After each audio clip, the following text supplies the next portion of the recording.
Hello everyone, this is Ross with 714 Ministries International. I'm sitting at my dining room table in my RV. Great to have you with us. Today we're looking at Proverbs chapter 11, so it's day 11, Proverbs 11. And I want to share with you, first of all, I'm going to read two verses, verses 10 and 11 in just a moment. Before I do, I made a list right here in my handy dandy journal.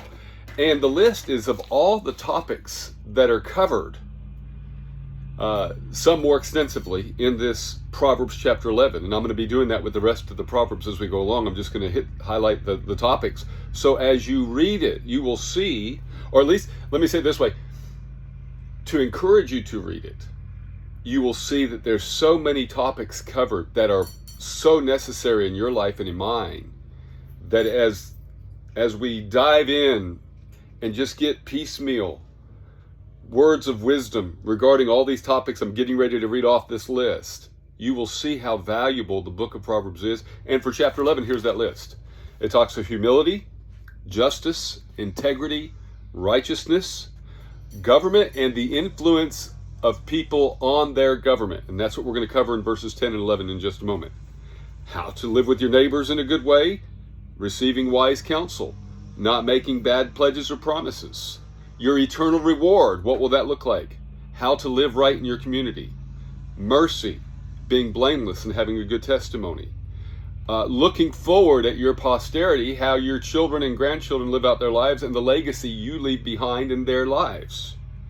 Discretion, generosity, and family life. So you can see right there, it covers a lot of different topics. But let's look at verses 10 and 11 and just give you a quick thought from these verses.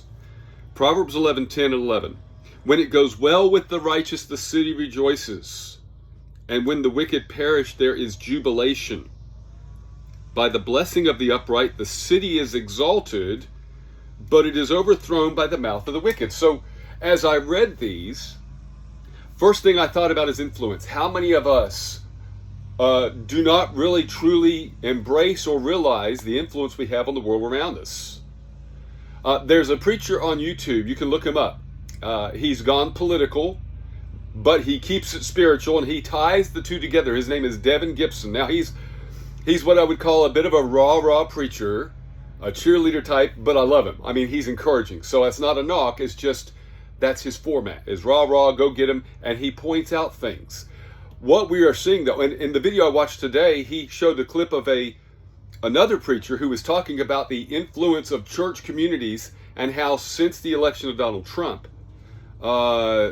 attending church and being conscious of God and a move towards God has actually increased in the polls they take, that people are becoming more in tune with God and what he's doing in the world. It's just an amazing thing. And that's not just because Donald Trump was elected, even though that's the earmark that he gave. It's because there's churches and pastors and ministers and people of God, men and women of God across this country that have taken seriously the matter of prayer, and they're influencing their community by prayer alone. A lot of prayer is taking place in Austin, Texas, and God is going to do a great work in Austin, Texas if we will follow his lead. But we see here in verses 10 and 11, when it goes well with the righteous, the city rejoices. In other words, when the righteous are living according to righteousness, when they're living according to the truth that God has given them. What is it saying? It's saying what it says in Matthew chapter 5. When we as the children of God are shining our light and doing our work as the salt and light, and we won't go into those descriptions and all the details that encompasses, but there's a lot there, right? But when we are salt and light as people of God, it brings rejoicing. There's a sigh of relief.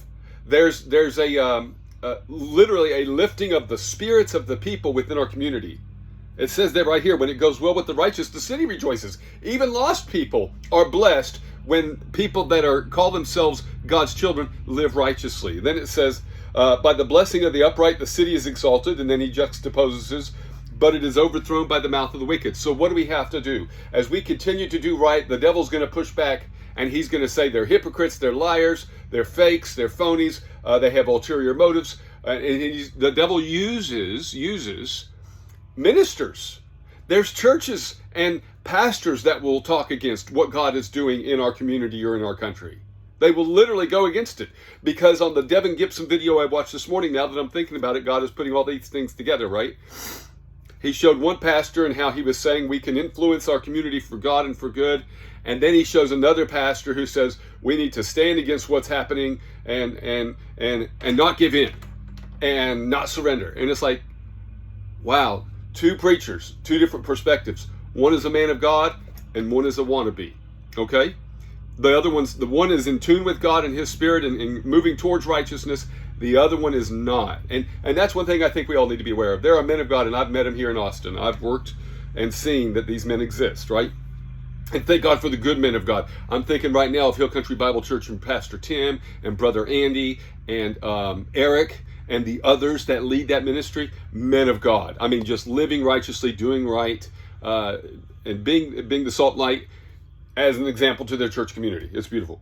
So understand that when we do right, the devil's going to push back. So there we go. I just wanted to share those thoughts with you and let you know there's so much value in the book of Proverbs that if we just looked at verses 10 and 11 like we did just now, we would benefit. But hey, don't take my word for it. Dive in, read chapter 11, look at all those categories, find something that works for you, write it down on the 3x5, and take it with you throughout the rest of this day.